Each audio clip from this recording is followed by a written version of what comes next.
Thank you very much, Wiebeke.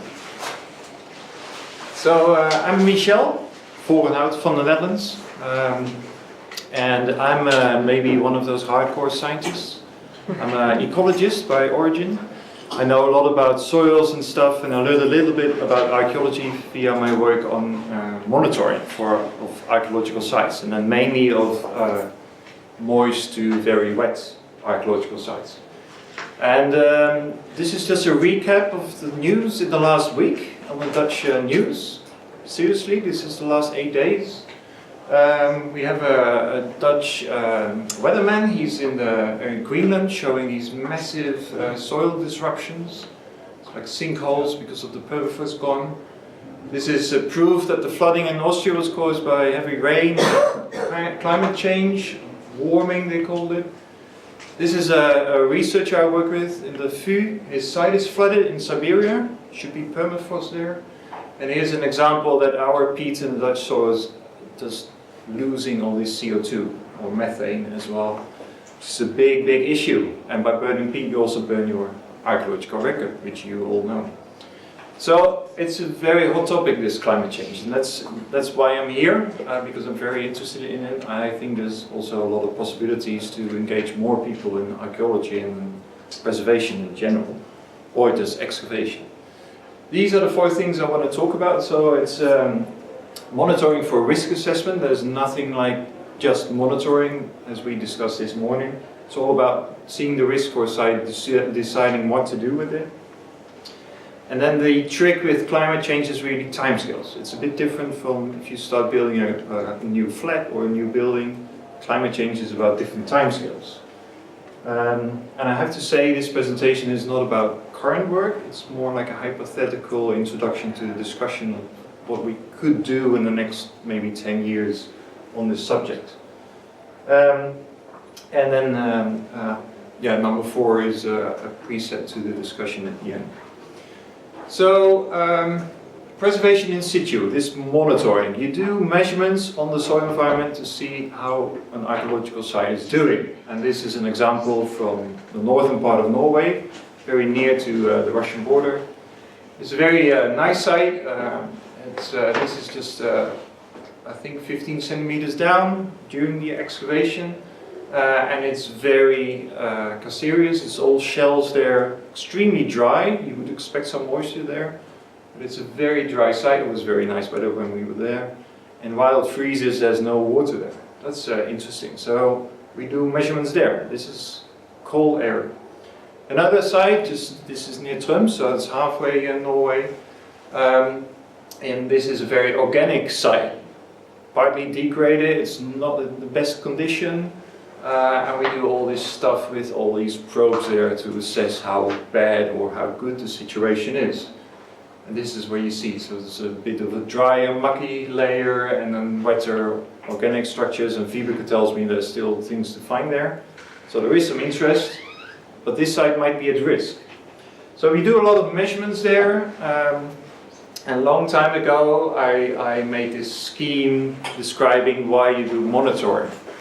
And why you ask people like me to help with the archaeology and vice versa. So these 5 steps mean that if you have a site, you make this assessment of the site. It's like a site assessment or a risk assessment. What is the risk for the site? And this can come, for instance, from lowering of groundwater. This was made for Starkar.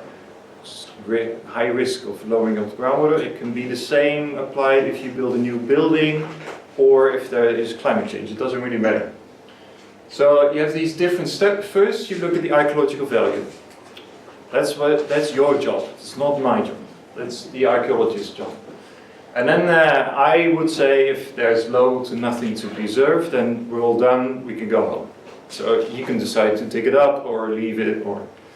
Then the scientists come in and they can tell you something about the degradation state. So you say, well, this looks nice, and we say, well, we look at some machines and where we say, yeah, indeed the degradation is bad, or we see things like fungi coming in, so it's very bad. Then there is a combination with this definition of future changes. If you start building a new building on top of your theater, you know what will happen. Climate change is a little bit less predictable, so you have these risk maps, and I will show you a few later on. It's like a chance system over all things we know, so higher temperature, but there's an increased chance of things. And then, actually at step 4, we all sit together, have a nice drink, preferably, or a nice coffee, and then we combine the knowledge. That's where you do the interdisciplinary decision what to do with the site. You can decide for in situ or ex situ and include monitoring. So for the Star Car, it was pretty clear. I advised to just excavate the whole site, massive rescue excavation. But for a lot of other sites, the answer is somewhere in between. So climate change really hits into this definition of future changes. That's the difficulty. Because here, I show you some things of slightly increasing temperature. So in Greenland, it's 1.2, 1.5 centigrade, which is not really a lot. But because of all these small feedbacks in the systems, and the Danish have shown that you can get this internal boiling, or, well, if you go from 0 to a little bit above 0, you have flooding instead of snow on your site. And so all these things you need to know. And this is a list of just my thought on all the risk and what they could work upon. And mind you, we're talking about the northern sites mostly, but there's an important site in the south as well, where you have desert formation, so complete loss of vegetation, or just completely drying out instead of a little bit of moisture. We also need to look at that. It's a massive, large number, and it's even harder to really predict it. I think it will be kind of difficult if you pinpoint everything, to say we want to measure everything and predict it.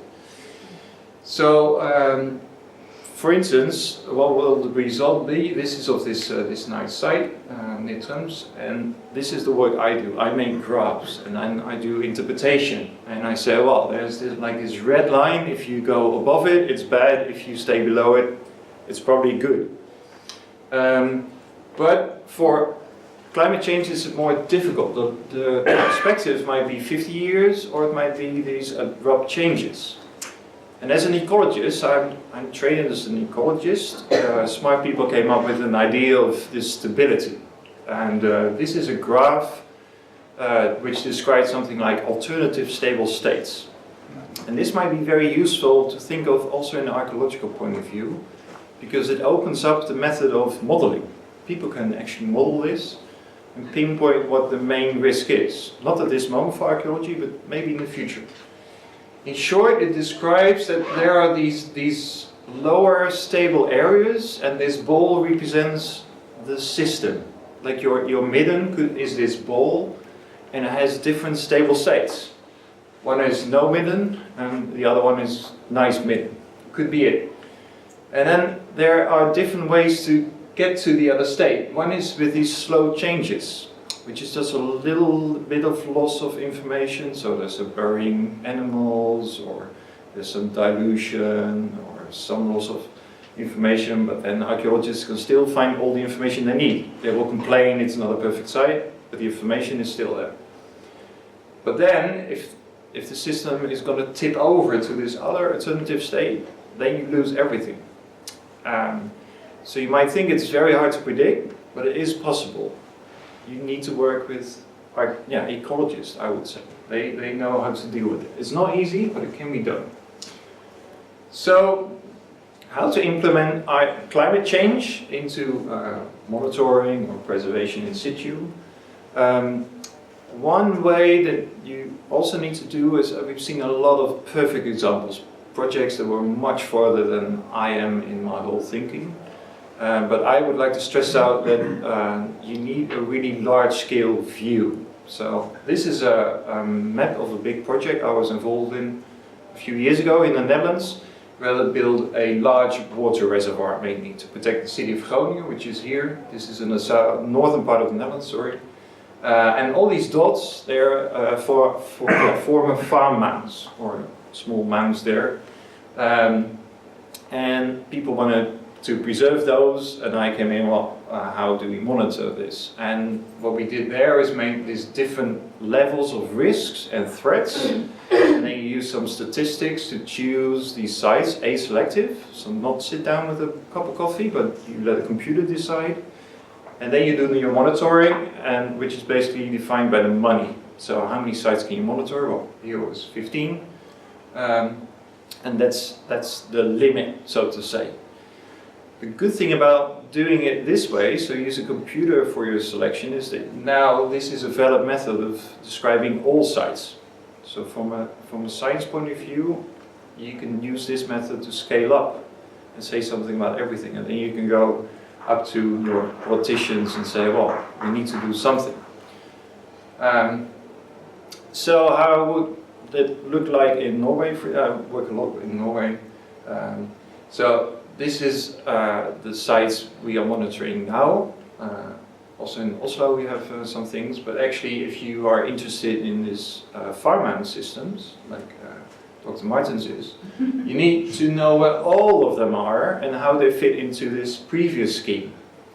And then you can scale up. That's something I would like to share with you. Instead of looking at a few sites, know everything, you need to see the bigger picture.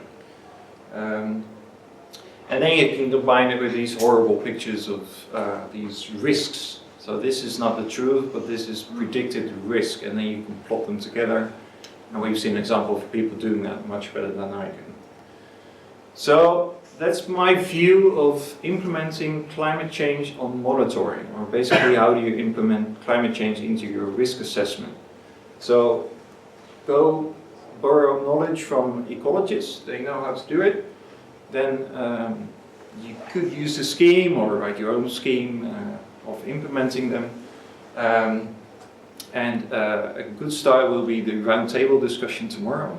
There'll be gatherings, hopefully, of archaeologists and from other studies discussing how EAA can help and raise this awareness around climate change. So I'd like to invite everybody also to come to the session tomorrow. And this is it. Thank you very much.